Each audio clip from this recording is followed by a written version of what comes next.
நெய்தல் அப்படிங்கிறது நம்முடைய கடல் சார்ந்த மக்களுடைய நிலம் மட்டுமில்லை, அவர்களுடைய வாழ்வியலை குறிக்கக்கூடிய ஒன்று. நம்ம கலைகள் அப்படின்னு சொல்லும் பொழுது அதை கிராமிய கலைகள் என்று சொன்னாலும், அதை மண் சார்ந்த கலைகள் என்று சொன்னாலும், அது உண்மையாகவே மக்களுடைய கலைகளாக இருக்கக்கூடிய ஒன்று.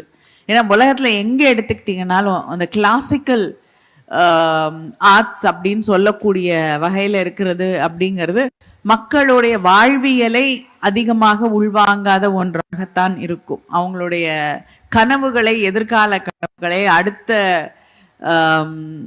என்ன சொல்றது, அடுத்த ஒரு நிலை அப்படின்னு மனதில் நினைக்கக்கூடிய விஷயங்களை இதையெல்லாம் உள்வாங்கியதாக இருக்கலாம். ஆனால் நிதர்சன வாழ்க்கையை உள்வாங்கி அதை வெளிப்படுத்தக்கூடிய ஒன்றுதான் நம்முடைய மக்கள் கலைகளாக இருக்கக்கூடிய, அது கூத்து வடிவங்களாக இருக்கட்டும், இல்லையென்றால் கிராமிய இசையாக இருக்கட்டும், அது அவங்களுடைய வாழ்க்கை முறையை உள்வாங்கிய ஒன்று. அவங்க ஒவ்வொரு நாளும் சந்திக்கக்கூடிய பிரச்சனைகளை, ஒவ்வொரு நாளும் அவங்களுடைய போராட்டங்களை, அவங்களுடைய வாழ்க்கையில இருக்கக்கூடிய சந்தோஷங்களை, அவங்க பார்க்கக்கூடிய விஷயங்கள்.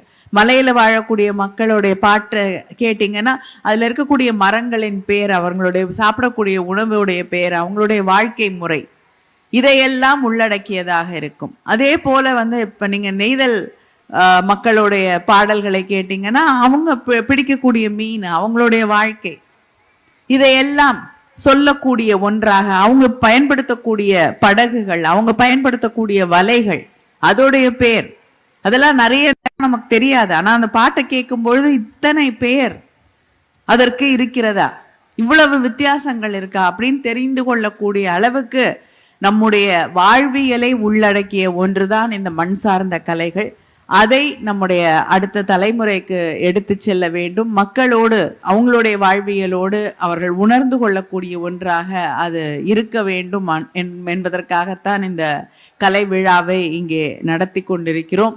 ஒவ்வொரு ஆண்டும் இந்த கலை விழாவிற்கு ஆதரவு தந்து கொண்டிருக்கக்கூடிய தூத்துக்குடி மக்களுக்கு, முக்கியமா ஒவ்வொரு ஆண்டும் ஆர்வத்தோடு இதில் கலந்து கொள்ளக்கூடிய எங்களுடைய மண் சார்ந்த கலைஞர்களுக்கு இந்த நிகழ்ச்சியிலே என்னுடைய நன்றியை, வாழ்த்துக்களை தெரிவித்துக் கொள்கிறேன். அதுபோல நபார்டு ஒவ்வொரு ஆண்டும் ஆர்வத்தோடு நம்முடைய கைவினை பொருட்களை, அது போல இருக்கக்கூடிய எஸ்என்ஜிஸ்ல இருக்கக்கூடிய பெண்கள் உருவாக்கக்கூடிய பொருட்கள், இது எல்லாமே அவங்க ஸ்டால்ஸாக இங்கே கொண்டு மக்கள் பயன்படக்கூடிய வகையிலே போடுகிறார்கள். அதே போல பல உணவுகள், நம்முடைய ஒவ்வொரு இடத்துக்கும் ஏற்ற ஒரு வித்தியாசமான உணவு வகைகளையும் ஏன்னா எந்த செலிப்ரேஷனும் எந்த திருவிழாவும் உணவு இல்லாமல் முழுமை அடையாது.